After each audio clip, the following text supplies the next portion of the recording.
Welcome everyone to today's session, the PMI Information and Study Group session.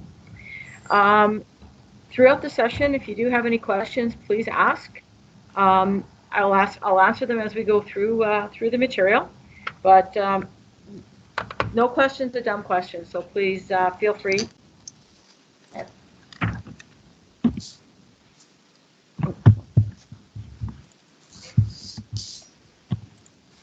PMI is a leading nonprofit professional association in the area of project management and the organization of choice for a lot of project management professionals.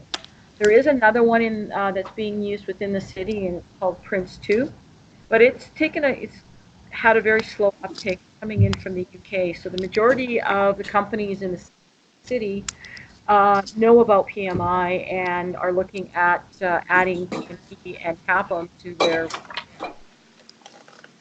postings that they have for new resources. So PMI and the certifications are extremely well known in Winnipeg, not to mention across Canada as well. Our agenda for today, we've got talk about certifications, what PMI actually provides in way of certifications today. Then we'll talk about CAPM and PMP certification. In particular, how do you maintain your PMP once you do get it? How the Manitoba chapter can help you in this journey of going to acquire your certification. It's always an interesting journey. And talk about the study group approach, and then next steps.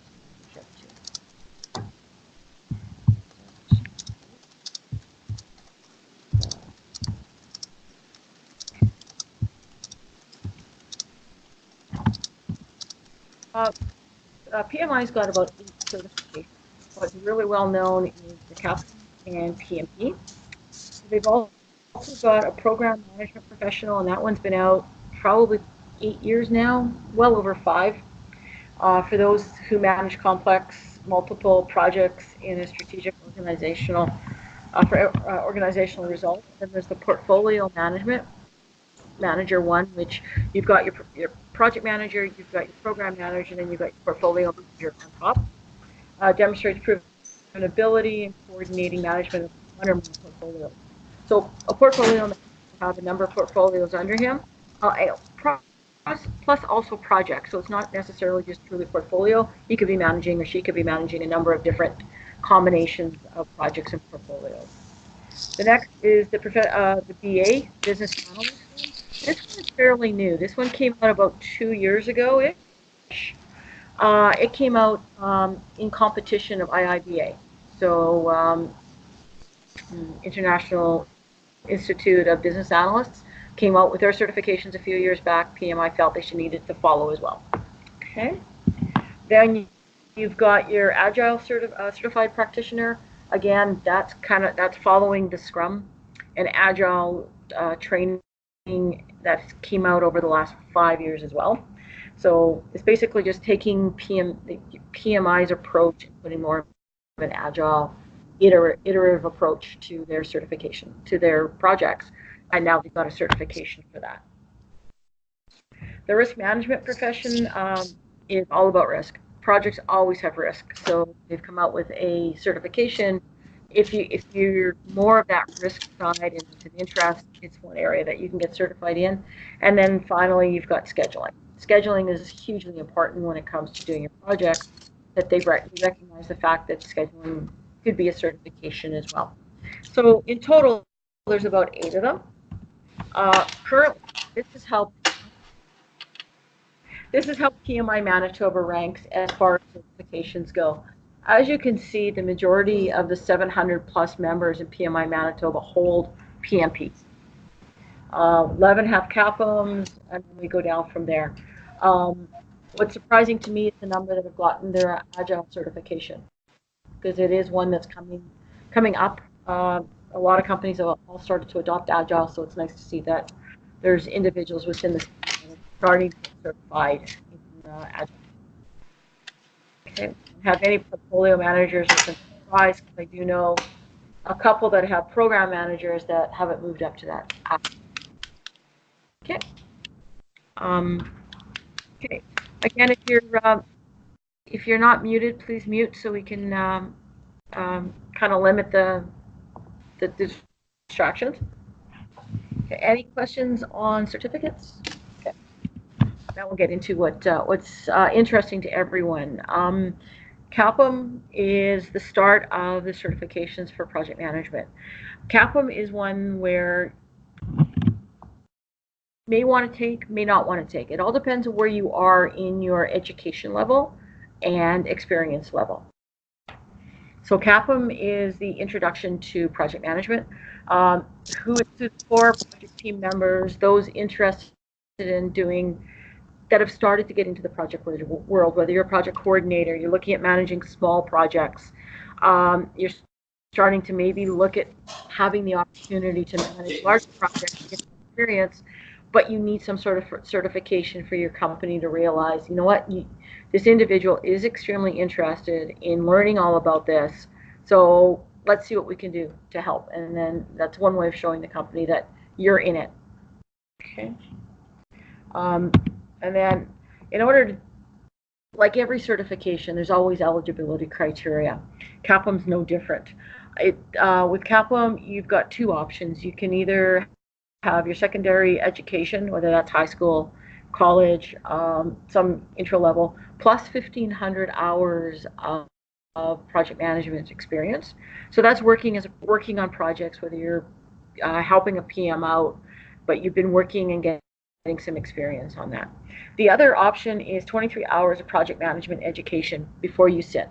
You can submit your application before, but you've got to make sure that at least you've got that education on that application. And there's two. PMI has just come out with their own application, which I noticed today. Hello. Hello? Connie? Connie? No. Connie? No, sorry. Yes, Connie. I have a question. Sorry. It's Debbie. Hello. Go ahead. What's your question? Yeah, so the reason being, I have a total 5+ year of experience in business analysis. So for certification, I'm looking for PBA certification. So what do you suggest, lad? Because, currently I am studying project management. So even that, I'm also looking for that certification, CAPM. So what should be the next goal for me to get things done? Like, should I go for PBA first, or should I go for CAPM first? That is a very interesting question. Are you working somewhere right now?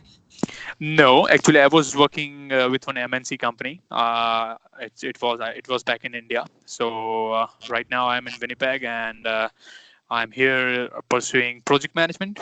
So, I am more in between business analysis and project management, but I don't have any certification to prove my skills. So that is the reason I am looking to excel my skills in PBA certification. So that would be the certificate where it will be easy to get a job in, after some time, maybe 6 months. So currently I have a rough time of around 7 to 8 months to prepare about all the certification. Okay. If you're talking about project management, the PMP, you probably need, are you a university grad? You're going to need about 4,500 hours. You're not going to get that. So if you can come up with anywhere between 4,000 and 7,500 hours, depending on what your education level is, say PMP, but right now, I would say you're probably best at the business analyst one and come up through that, either that or CAPM. But if you're looking at BA, I would probably spend more time getting BA than CAPM. Okay, I am also thinking on the same way. So thank you for guiding me. Yeah, No we can problem. carry on now. Yeah. Awesome. Thank you. Yeah. Okay. So as I said, CAPM has come out with their own educate. Oh, where's my page go? I missed the page.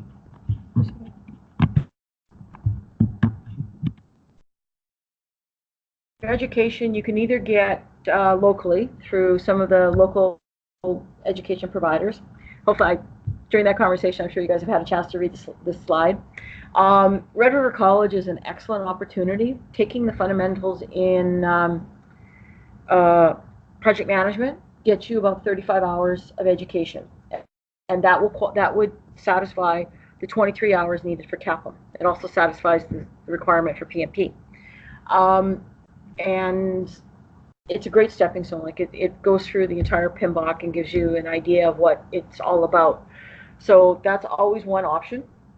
U of W also offers the course as well. So there's those.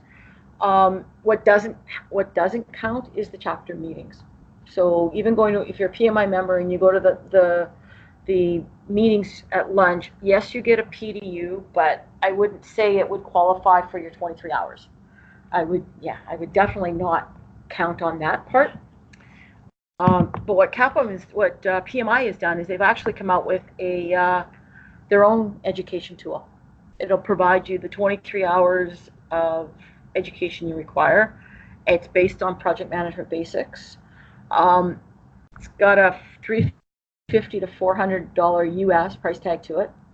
Granted, the ones at the college are about $300 to $400 as well. They're just an 10 night course, but you're paying Canadian dollars, which is always a good thing for my take on everything. I've added the website there, but it is available on PMI.org. All the information I'm presenting is off of PMI.org, whether that's or the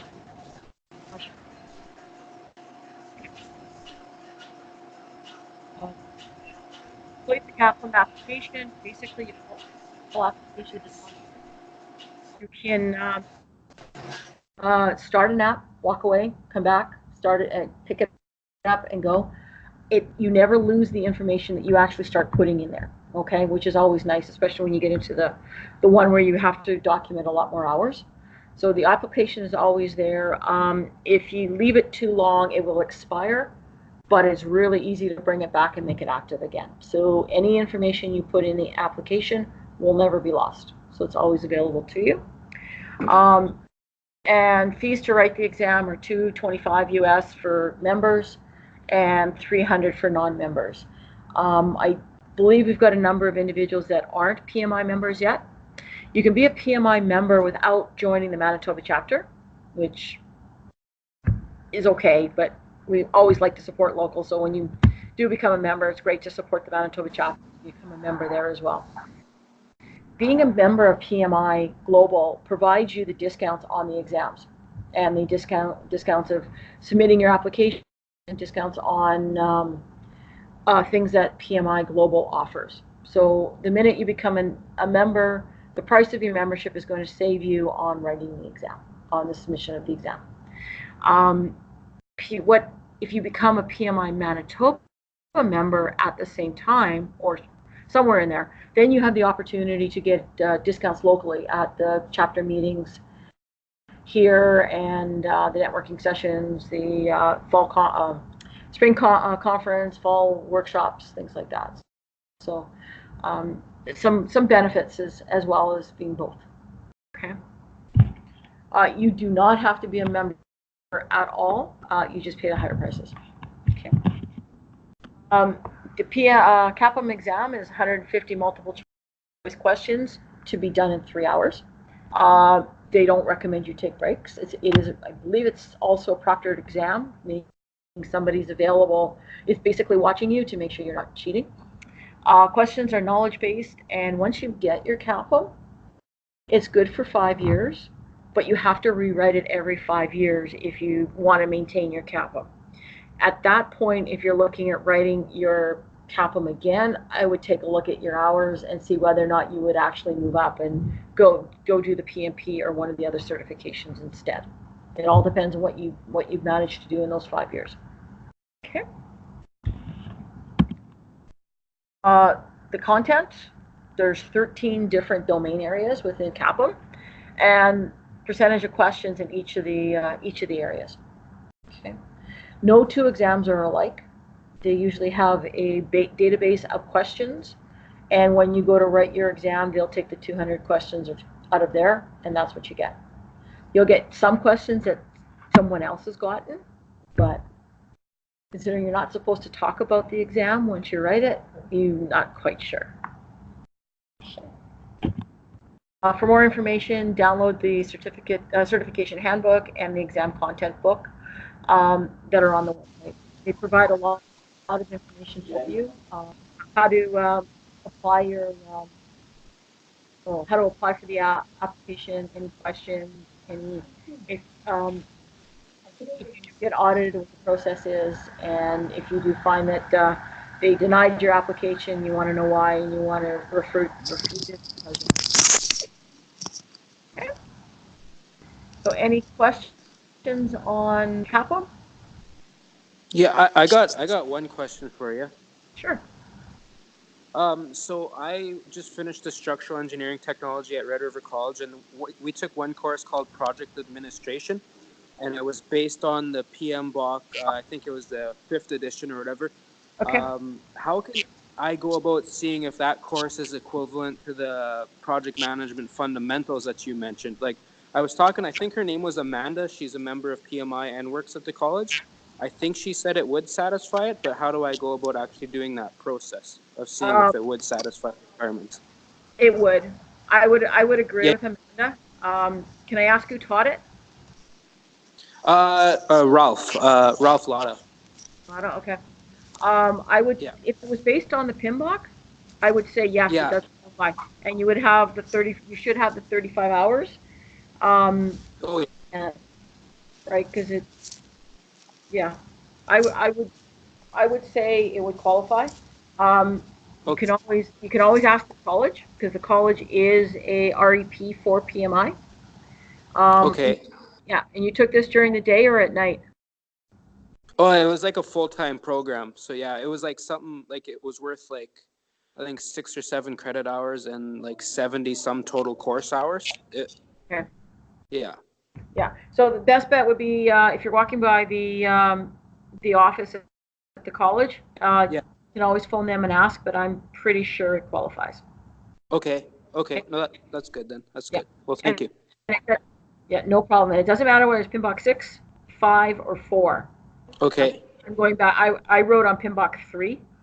So Okay. Yeah. a ways. And once you've taken your education, you don't lose it. It's not like you have to repeat it every year. Okay. So at those 23 or 35 hours, you're good. Okay? Okay, that makes sense. Okay, well, thanks for answering that. Hey, no problem. Any more questions?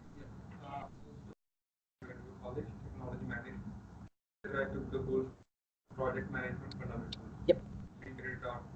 Yep. You should be good. Yeah. Pardon? Yeah. It's not connecting me.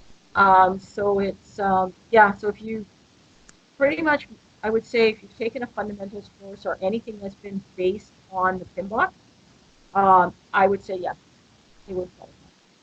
Okay. Okay.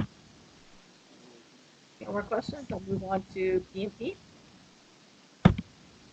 Reasons for earning your PMP certification.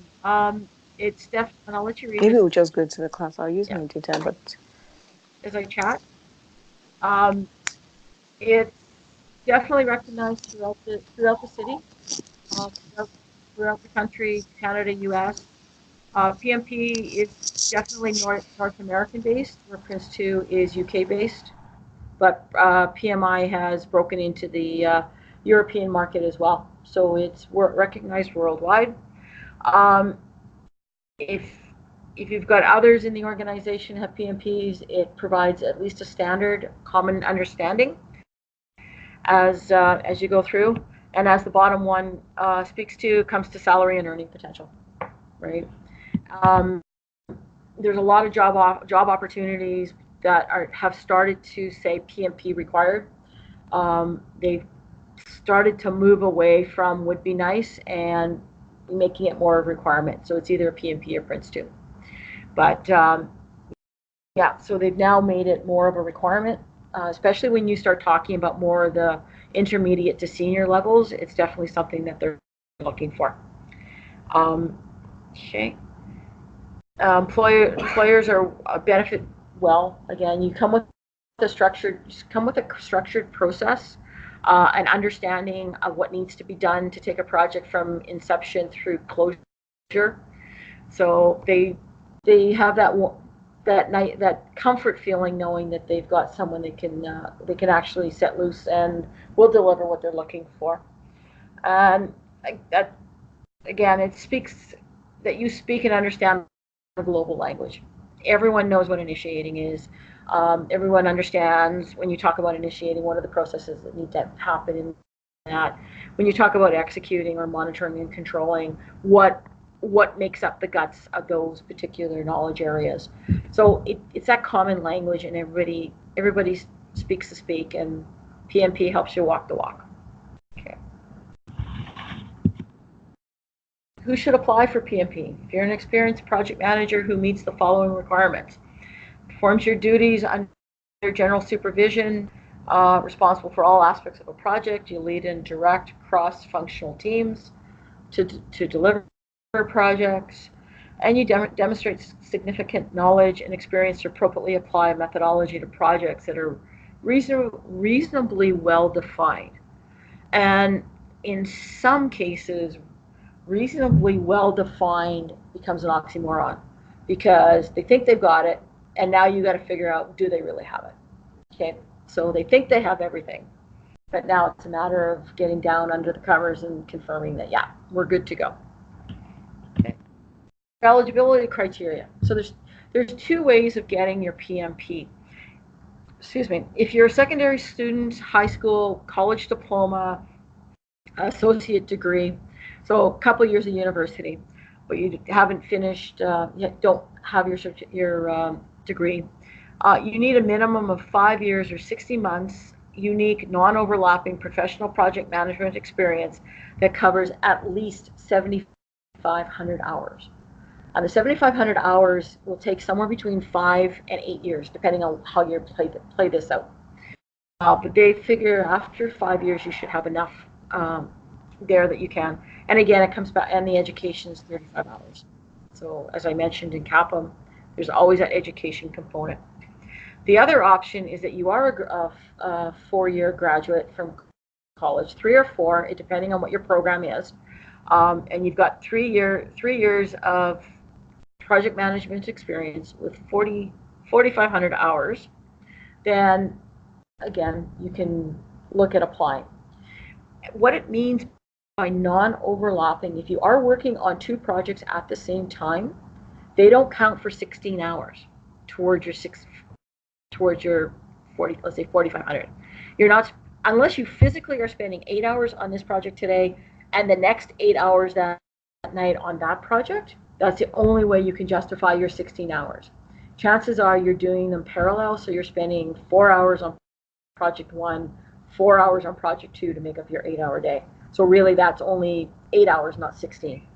That's something PMI actually looks for when you submit your application. Your application could theoretically end up getting audited as well, and we'll talk about that in a bit. So it's making sure that you do have enough hours to qualify. And capturing the hours is always a unique feat. When I did it, I had an Excel spreadsheet that I created that had the project name, had the 5 knowledge areas, and then I just kept track of the hours.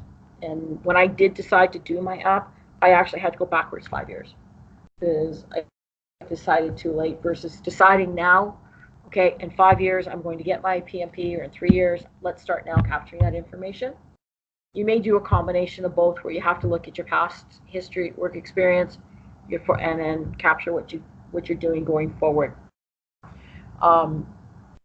So it's the capturing of the information. It becomes the time-consuming process in your PMP application.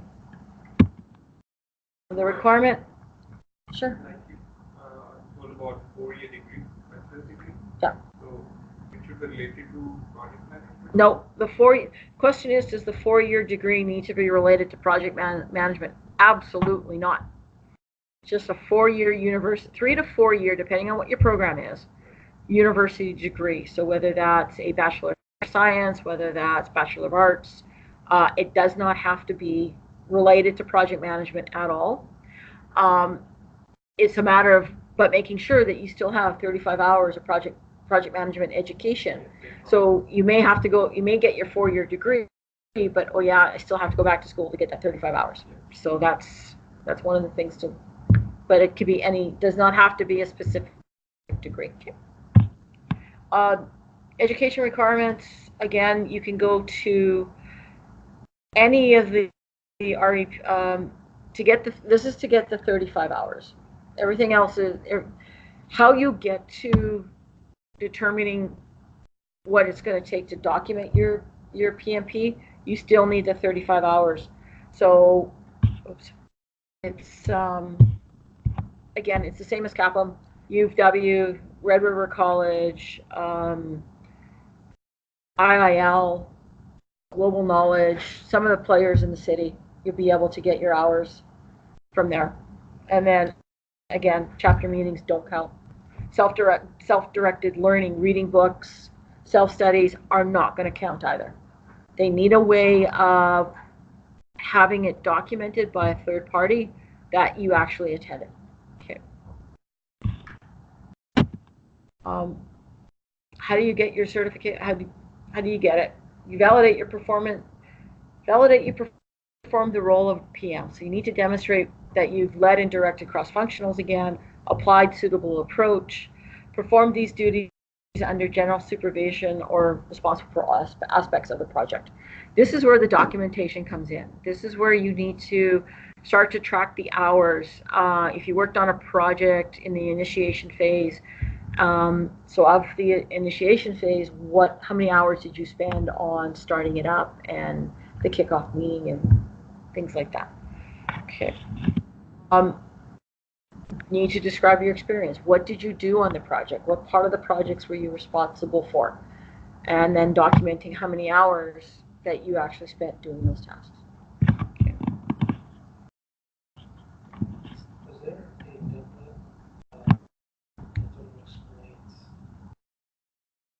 how to 100% Okay. So the question is there a template out there that tells you how much you have to allocate to the 5 different knowledge areas?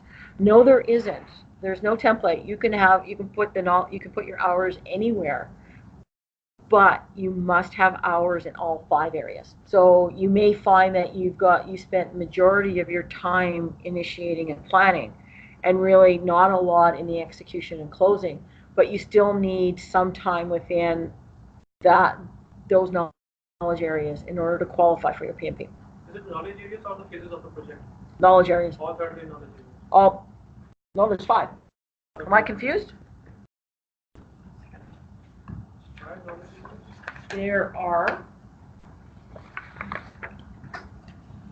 There's 5 groups, sorry, and 47?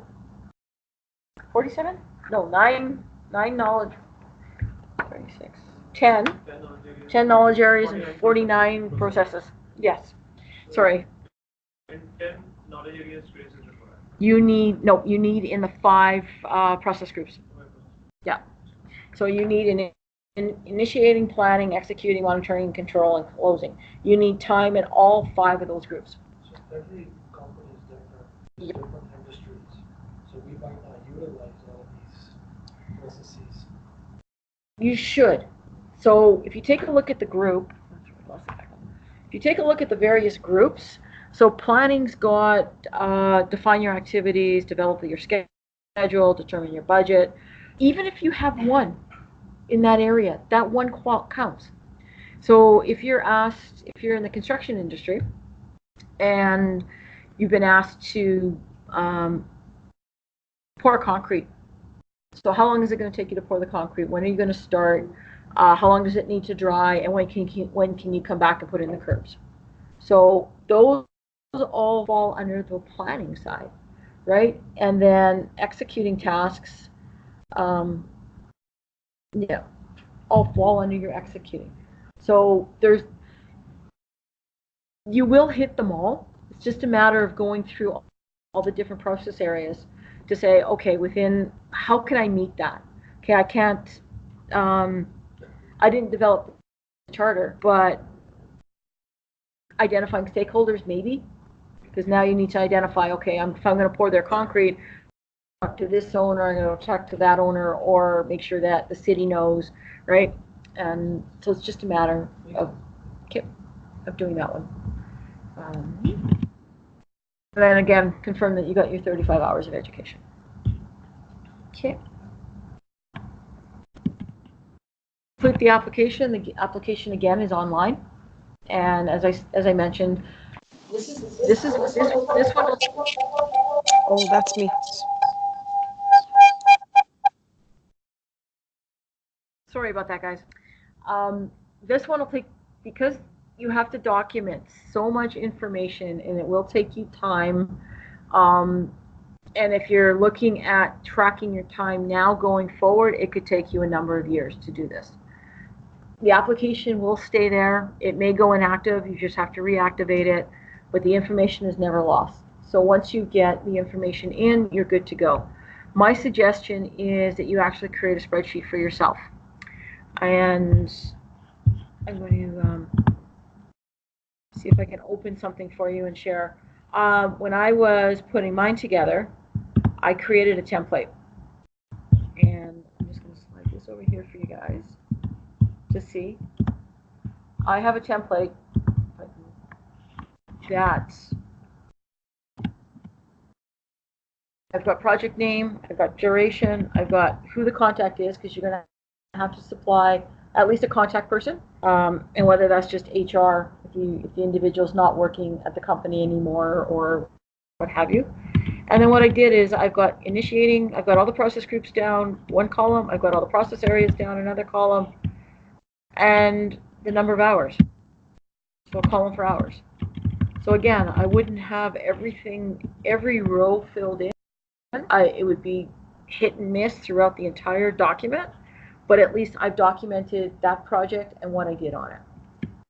And that once you've got something like this set up, then it's just a matter of copying it into the online app. And then finally, and you could put a total at the end or at the top. I can't remember where I put mine. So that way it totals it for you. So once you've got your hours, then at least you know you've got your documentation to go with it. Okay.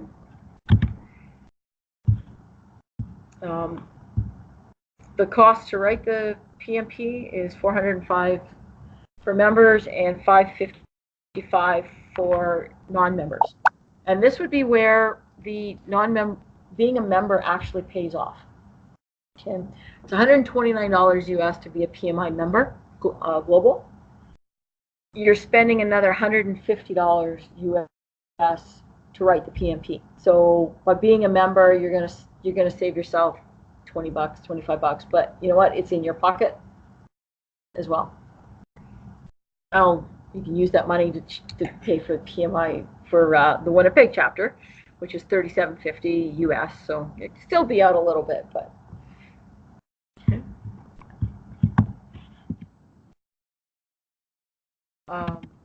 So taking the exam, once your criteria is met, an application is approved by PMI, then you will receive an exam eligibility letter via email. PMI Global also does random audits. So they may decide that you just happen to hit that lucky number and you're going for an audit. As long as you've got documentation to justify what you've submitted to them, you're fine. But there are random audits that take place on applications that are submitted.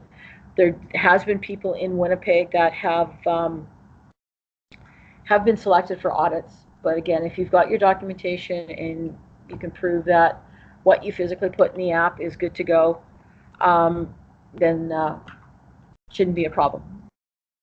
Once you get that letter, you can book your appointment. You've got 1 year to book your appointment. So I got a question on this. Yeah. So when you have your experience put in the section 5, you have to get the stamp on cover letter from something like company letterhead from your manager, something like that? No.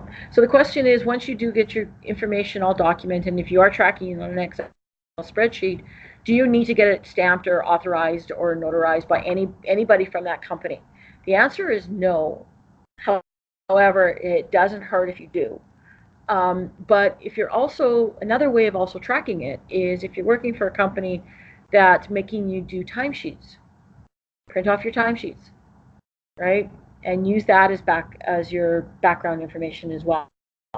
So if you can print your timesheet out on a project, and then you take that project and you further itemize it what you did for the week, and then tack it to the back of your Excel spreadsheet, that's your documentation. So no, you don't need to get anyone to sign off on your time. Just need somebody, a name to put on it to say if PMI Global does need to contact somebody, they at least know who to reach out to. And if it is audit, and if your name comes in audit? If it does come in audit, they're going to ask you to either provide that person's name or some information that will at least provide them the ability to track down, whether it's a company website or the HR department or somewhere, because a lot of places won't give that information out to anybody. It is just considered private, especially in Manitoba, where you do have, or Canada, where you do have the privacy laws. Our privacy laws are a lot stricter than the US. So that information out. So the best bet is just either a site website or the HR department. Okay. No problem. Yeah, you can book your appointment within Winnipeg, and Prometric is one location that I do know that proctors the exam. They're located on Henderson Highway, so they're not that far away from downtown. And you basically reach out to them, you book your appointment. I think it's $100 to sit. There's a charge to sit. And then you go write it. You have 4 hours, and I'll get to that. You have 4 hours to write the exam, and you cannot take anything in with you. No paper, no pen, no phone. They get you to lock your phone up, I believe. And if you do have to go to the bathroom, you're cutting into your 4 hours. But they will say, okay, leave everything behind. They walk you, my understanding is they walk you to the bathroom, and they actually check when you come out so that you don't have any material with you, and then you go back in and write. So it's extremely strict, but it is a certification exam that requires that type of due diligence. Okay. You can cancel if something's come up and you can reschedule, you can cancel, just not within the last 30 days or you're going to get charged a penalty.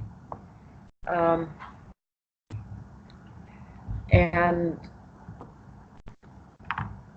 usually within 30 days, you kind of know you're going to write because you've studied so long and you just want to get it over with. So unless, of course, there's personal reasons that have come up that you just can't control.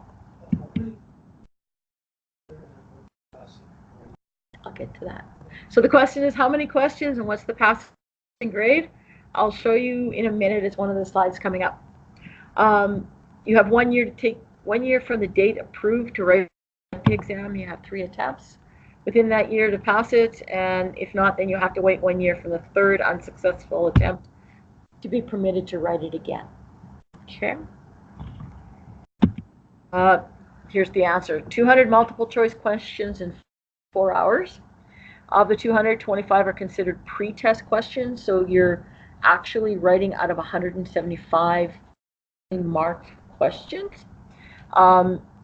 They're just more just for informational type to see whether or not they're a valid question. Do they make sense? Should we include these questions in the future?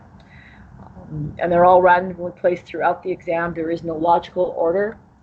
You don't know whether you're not going to be doing initiating, planning. You're going to be doing initiating, monitoring, controlling, closing. It bounces. And again, it also is a database of multiple thousands of questions, and they just pull 200 out of that batch, and you get what you get. Questions are mostly situational. You may have 2 answers. However, it must be the best answer based on the PMBOK, not Rita Mulcahy's book, not anything you know from your own working experience. It must be based on what you read within the PMBOK. Okay, that's the biggest advice I can give, is it has to be based on the PMBOK. Content, out of the 5 areas, this is how it breaks out, and the passing mark is 60. Sure? Is it still 60? The passing mark? Yeah. So the passing is 60%. When you write the exam online, you do have the option of doing a paper exam, and they mail it in for you and you have to wait for your results. Prometric also offers online-based exams that the minute you hit that enter button, I'm done, you get your results back immediately. So there's no waiting, and if you pass, they'll print you off your certificate as you're walking out of the room. When you say 60, it's 60% of 200 questions. 175. So the question was, is it 60% of the 200 or the 175? It's out of the 175. Only 175 questions are scored, and it's of those you need 60% to pass. When you do pass, in your PMI org profile, you'll actually see the results of your test and where you actually passed and failed, what your percentage is, how you answered those questions. They won't give you the questions. They'll say, okay, initiating, you got 100% right, or executing, you only got 50% right. They'll give you the percentages, but you'll never know how many questions you answered out of those 5 areas, and you'll never know what questions you failed. Okay, do you have a question? So you said you can do it online. You have to go to some sort of center? The course can be done, you can write the exam online, but you must go to Prometrics or one of the other areas that offer the PMI certification exam, because somebody has to watch you. So yeah, so you're basically going there, and Prometrics right now is on Henderson Highway, so not too bad. Okay. The content is also changing in 2019 because of PMBOK 6 that came out last year. They are changing the exam, and the exam changes in June. Yeah. Actually, the new PMP exam content outline will be available in June. So there'll be a new document outlining how the breakdown is going to be. And December 15th, 2019 will be the last day to take the current version of the PMP exam. So the current version that's out there right now is based on what I'm showing on the screen, the way the breakdown will be. But after June 15th, you're going to have to use the new format that they publish in June. And that document will be available on PMI's website. Okay, so June 2019, the new exam content outline booklet will be available on the website. And as of June 15th, 2019, you will no longer, the questions will no longer be based on what I'm showing right now. There could be mixed up as to what they will be planning. And I don't have access to the new book as to what it's going to look like, but it'll be all. That PMBOK 7 is coming. No. PMBOK 6, but with a different. Yes, PM Book 6 just came out last year. That is what the exam is based on. The exam is based on version 6.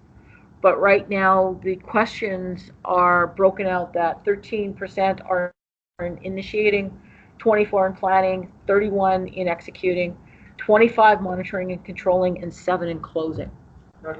That's the part that's going to change as of the 16th of December. The exam, if you write after the 16th of December, the exams will be based on a different percentage of questions. Okay, and I have no idea. I'm thinking they might be throwing another one in, and it's going to be agile.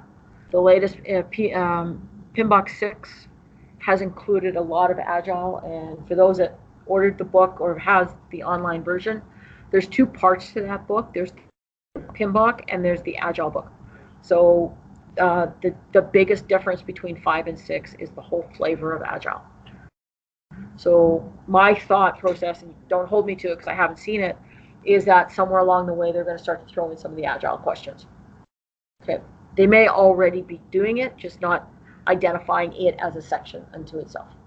So you said we have till December 15th to write the current version of the exam? Yes. Yeah.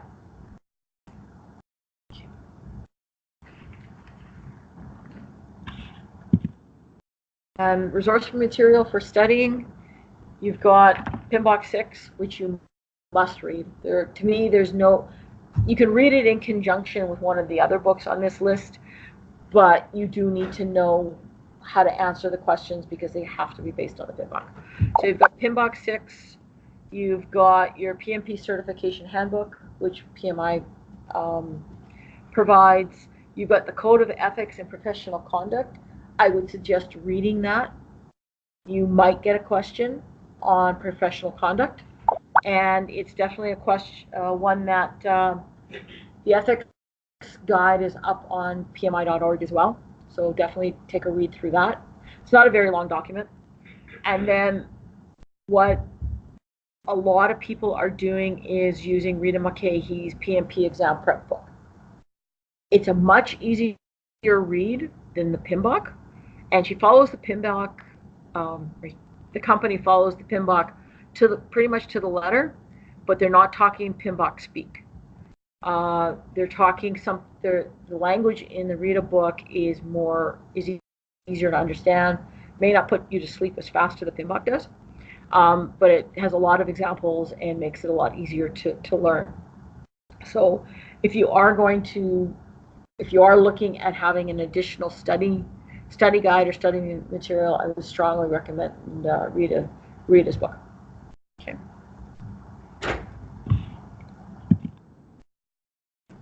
Once you get your PMP, it's fairly easy to maintain it. One nice thing is you don't have to write the exam if you maintain your professional development units. And you need 60 professional development units in 3 years. So it's basically 20 units a year. And they can be broken down from reading a book, self-study, attending the PMI Manitoba luncheons. You get one for every lunch you attend. Doing what I do, volunteer, provide support to others in the PM community. There's a number of ways of taking a course. If your company sends you on a project management course or a Scrum course, an Agile course, even the Prince 2 certification course qualifies for PDUs. So any formal education, taking night courses at the college to get your PM certificate, that all qualifies to maintain your 60 PDUs. After 3 years, all you do is pay the renewal fee, $60 if you're a member, $150 if you're not, and then you're good to go for another 3 years. If you exceed your 60 PDUs in those 3 years, you get to carry over 20. So up to 20 PDUs can carry over. So in 3 years, you might already have something available for your 4th year or your new renewal period. If you don't have enough, you have 1 year to get the remaining PDUs. If you don't, then you have to rewrite. So there's a lot of incentive to get those PDUs and a lot of ways of getting them. So it's I know mine's coming up in October and I have 1 left to get. So I'm trying to figure out how am I going to get that. But yeah, so a lot of things have played out. So it's very easy to get those PDUs. One PDU equivalent to? Yes. One question is 1 PDU equivalent to 1 hour? Absolutely. Okay. So whether you're doing ongoing education, you're publishing papers, you're volunteering. If you volunteer with PMI Manitoba, there's volunteer credits there. Teaching, doing presentations, and then any webinars. There are a lot of webinars on the internet. As part of PMI.org, you get access to, not PMI Central, I'm trying to remember what the website is. It has tons of webinars on there for you. Yeah, because I get emails every month of all the different PMI webinars that are coming out, or PM webinars. More information, again, is on PMI.org. You download the certification handbook, the exam content outlook book, and the ethics and professional conduct, and the websites are all there. So again, everything I've presented is all available on PMI.org. You do not need to log into your ID or be a member to access any of this information. So, any questions before I go on to how can PMI Manitoba help?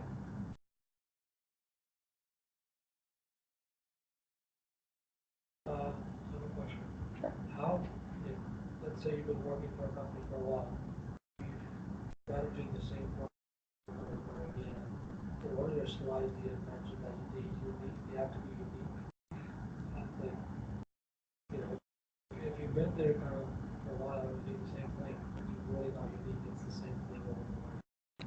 So the question is, if you're working at a company and you're doing the same projects over and over again, how can you justify, like, is that justified as uniqueness between projects? Because as stated in one of the previous slides, it was the non-overlapping.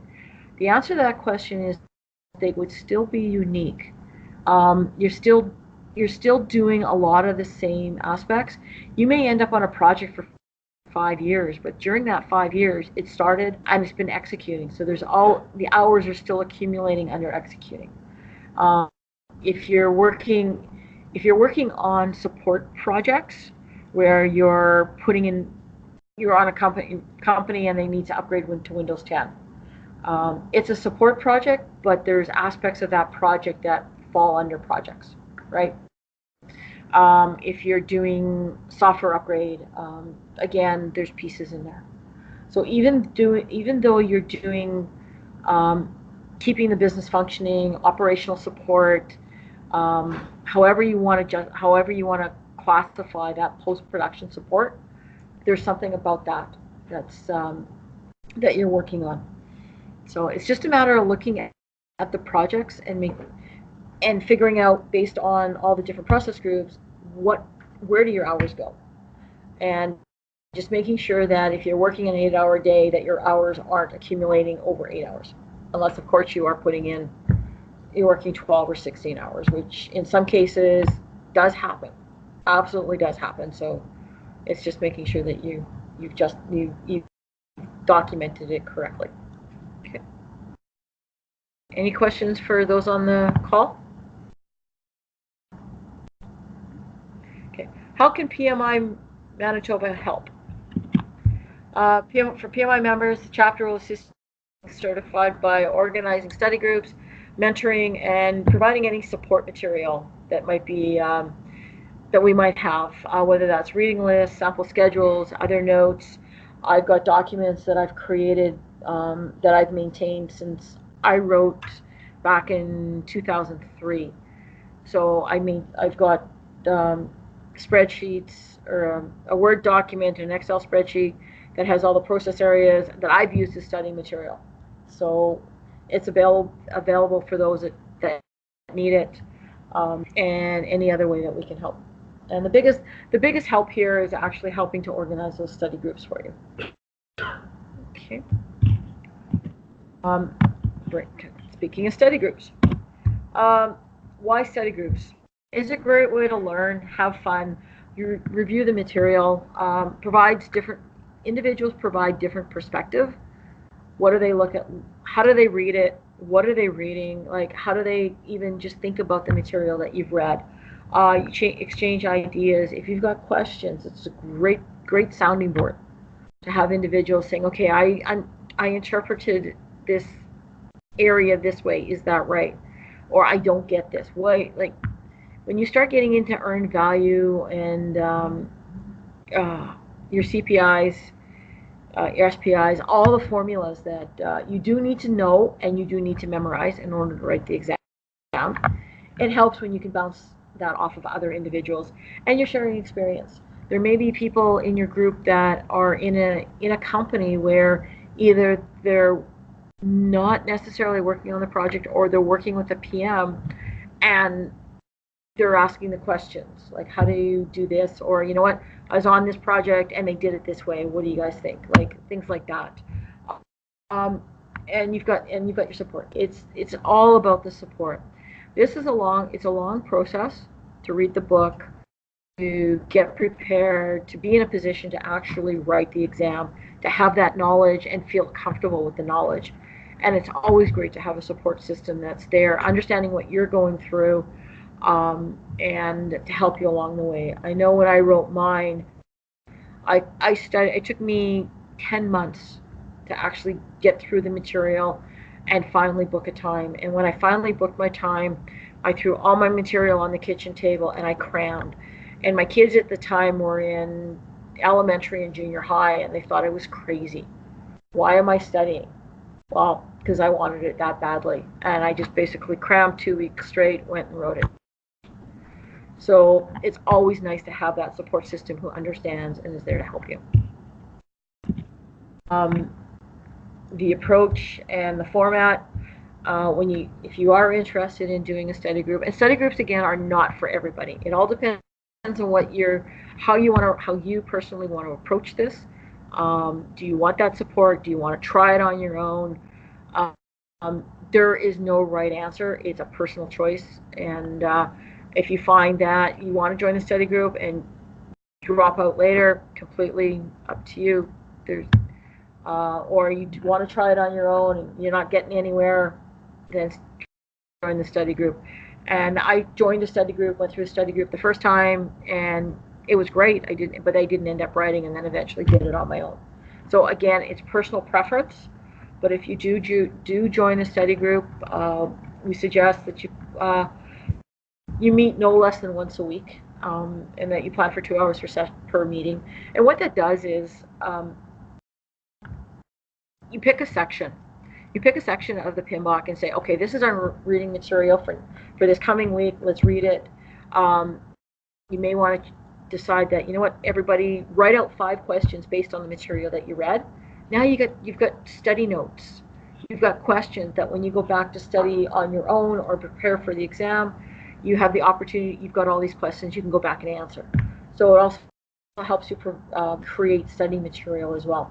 And then at the end of it, come back next week, everyone's read the material, you discuss it. Any questions, any concerns, what do you think, and so on. So this way it works around the various chapters. Some chapters are longer than others that you're only going to get one in. There may be 1 or 2 chapters you can actually pull together and you're going to do both chapters in 1 week. It all depends on how you want to structure your learning. Again, the 10 knowledge areas, because they added stakeholders in version 6, and we recommend 12 weeks, give or take, depending on how you want to structure your sessions, and then a few more weeks for organization and review before you write your exam. So, okay. What makes up an efficient study group is the commitment. It takes the commitment to make anything work. Whether that's, if you're playing sports, you need that commitment to get up, go. Especially if you're playing hockey and you got an 8 a.m. Ice time, or 10 p.m. if you're playing soccer and you got a 10 p.m. Soccer time under the lights at Waverly. It's that commitment and the time it takes to prepare. So it is. The book will take a while to read, and then remembering that you are part of a study group, that you're all there to learn and helping out your individuals and respecting their time as well, right? Everyone's in it to reach that same goal, so you want to help support them and be aware of their commitment as well. And everybody contributes. And the last item there is synergy. It's the understanding. You begin to bond. You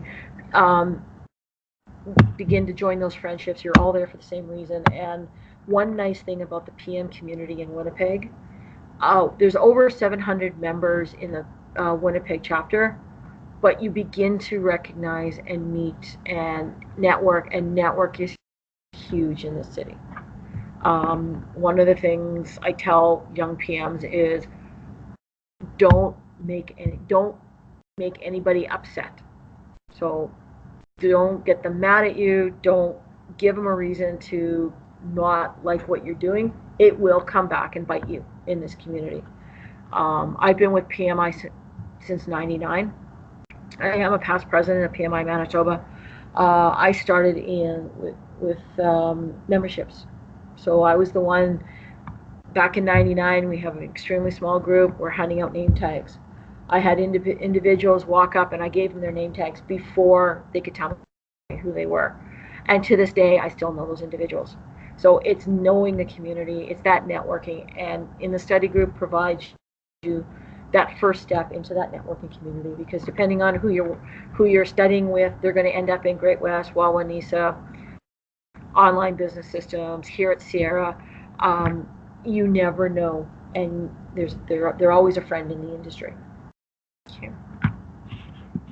And the study content basically asks that every member reads the book. Again, you're all in it for the same reason. You're there to support each other, and it comes down to the commitment and the time. You set the schedule. Suggestion is that you put together the how you want to lay out your studying and what you're going to do each week, and then you just basically follow it. You do need to know your processes, your inputs, tools, techniques, and outputs. And as I mentioned, you do need to know your formulas. There will be questions.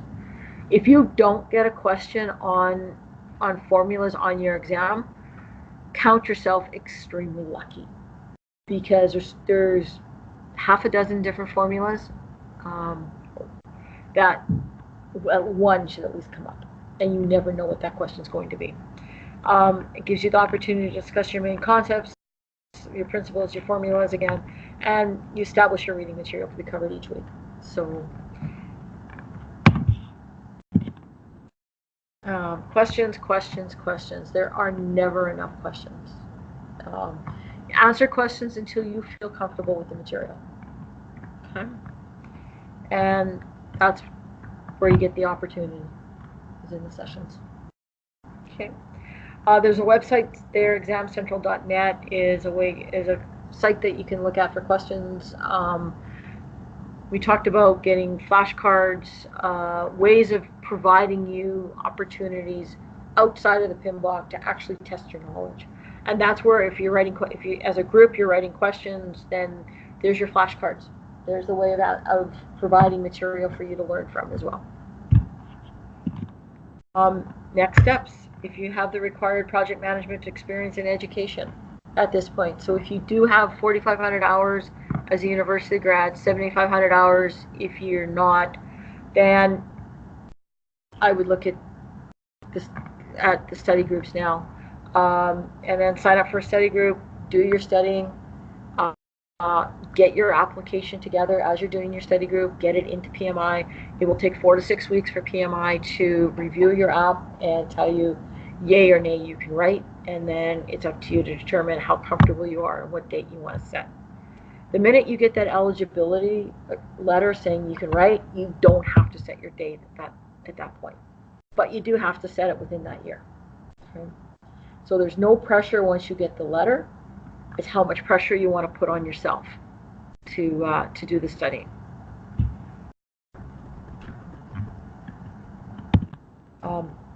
Study groups, again, set up a location.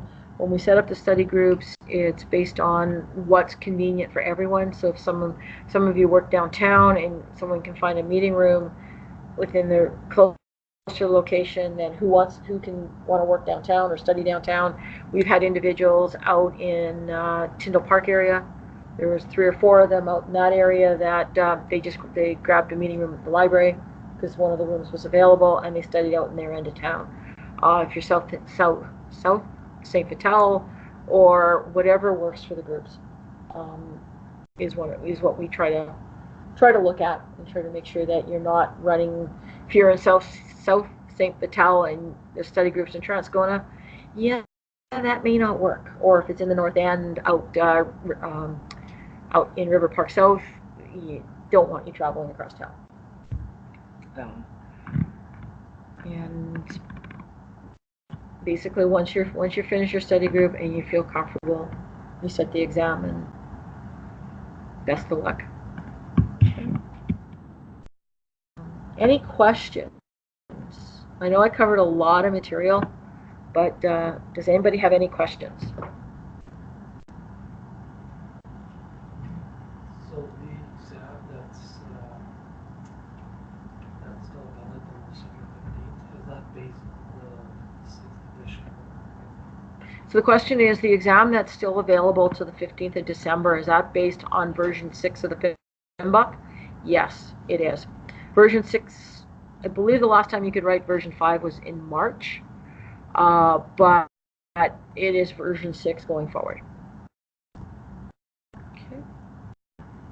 Any other questions before I go continue? Okay. One of the other things that PMI Manitoba has been looking at and getting into is the mentoring aspect. So if you feel that you want to do the studying on your own, and you just want someone to be a sounding board or help answer questions for you, mentoring might be another way to go, where you have the name and email of someone that you can reach out to when you need it to kind of get you through the hurdles as you prepare to write. So we assist PMP CAPM candidates who cannot participate in study groups, help to increase your motivation. Most cases, it will. In most cases, it should be you'll be talking to a PMP certified individual. CAPM might be, seeing as how we've got about 11 CAPMs in the chapter, would be, I'm hoping it would be fairly easy to find at least one CAPM that would be willing to mentor. But there is over 400 PMPs that you can look at reaching out to help with the mentoring program. And it fosters an environment that promotes the transfer of knowledge. Having a PMP help you, they do have all that knowledge. And if the PMP has just written as well, can kind of help you based on what they did, what their study habits were, and how they got to writing and passing the exam. What they cannot tell you is what questions are on the exam. There is a confidentiality document that you sign when you write the exam that says you will not discuss the exam with anyone. So you cannot share the questions. And again, it's a database of thousands of questions. Chances of getting the same questions, it's there, but you're not going to get the exact same exam. Okay, but there is a confidentiality document that you do sign when you go to sit for the exam. Websites for other training material. You've got the PMI bookstore. You've got PMI Manitoba. You've got the International Institute for Learning, IIL, Hampton Group, PM Tower, Control Tower, 4PM, and of course Rita's books. And again, there's a lot of individuals that have picked up Rita's book and using that as their basically their true study guide, but with the understanding that they still need the other piece. Okay. In summary, PMI chapter is available to assist you in obtaining your certification. As you saw, we've got individuals in every aspect except portfolio management. So if it's other certification that's of interest to you, reach out to PMI Manitoba and we can see what we can do to help you with that. Study group sign up and kickoff session, look at arranging, and RSVP email will be sent out after this meeting to confirm your interest and availability. Okay. Contact information, we've got Jackson as the director. He's not the director of PMI Manitoba. For professional development and mentoring is Tulu, who's sitting behind me. Sorry, everybody. And myself. Oh, actually, I need to change that email address. Sorry. I've been working on the slides all day and I didn't get to the last one. Darn it. So, but there is a lot of individuals available. Going through pro development at pmimanitoba.org is the best way of reaching out to get some help, and then from there it just filters down. Okay. Any questions? That's the end of the slides and presentation. So does anybody have any questions?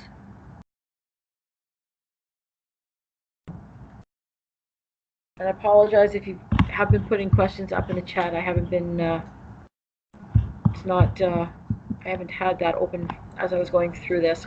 I don't have anything. Okay. Excellent. To start the study, we need to have PMP as well as Okay. Hold on a second. I got a question in the office here. for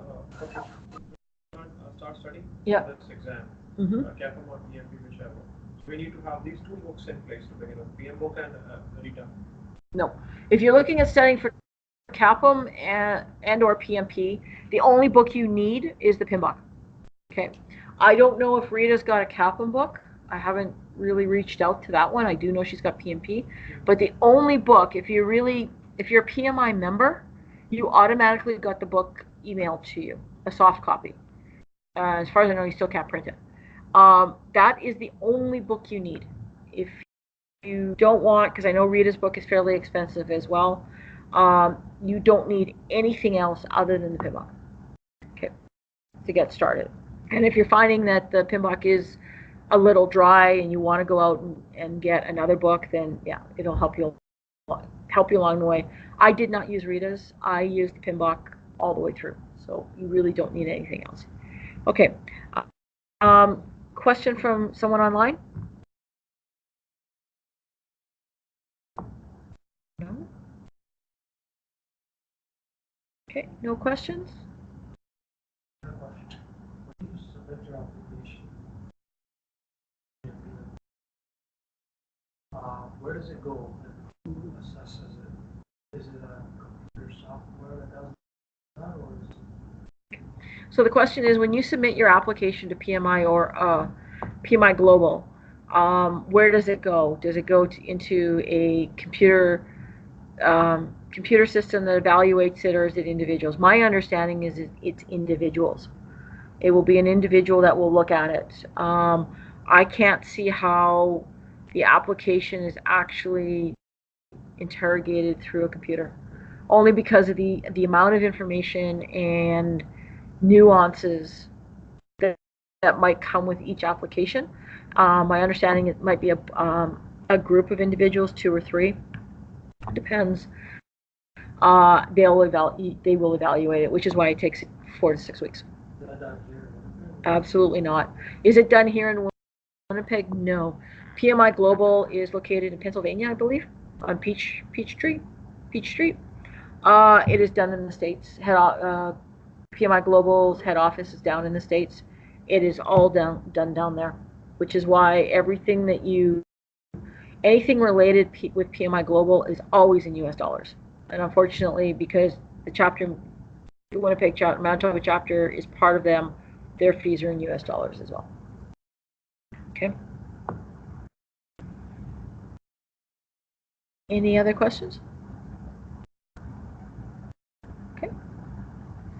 Excellent. So I understand the survey went out as to possible study groups. So I'll leave that for Tulu to organize. If you do have any questions after this session, please feel free to reach out. I would start with prodevelopment@pmimanitoba.org, and that way Jackson can send it out to various individuals that will be in a position to answer. Okay?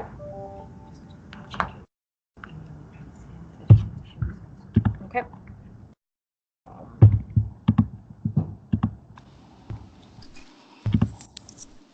So, any further questions, anybody?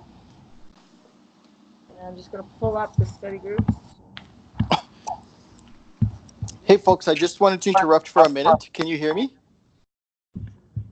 Yeah. Go ahead, Jackson. Yeah, I just wanted to say thank you, Abby, for going over the presentation with the group. This was great, and this is the first time we're actually trying to use a bit of technology here to also enable others to attend if they can't attend in person. So I'd like to hear some feedback from you via email. So once you have a chance, please feel free to send your feedback to prodevelopment@pmimanitoba.org. And hopefully this was a good experience. And I'm very excited, like to Davi's point, we highly encourage you to form a study group and actually actively participate in the study group. And if you have any questions or any issues, feel free to talk to me, and I'll route your message. If I don't know the answer, I'll route your message to either Debbie or Tolu as well. I'm very happy to have you on board, though. That's the message for today. So now I'm displaying the different study groups. So you know what? I'm going to stop the recording.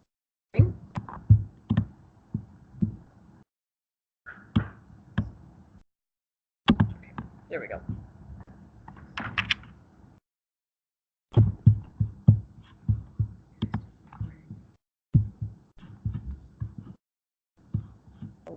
Okay.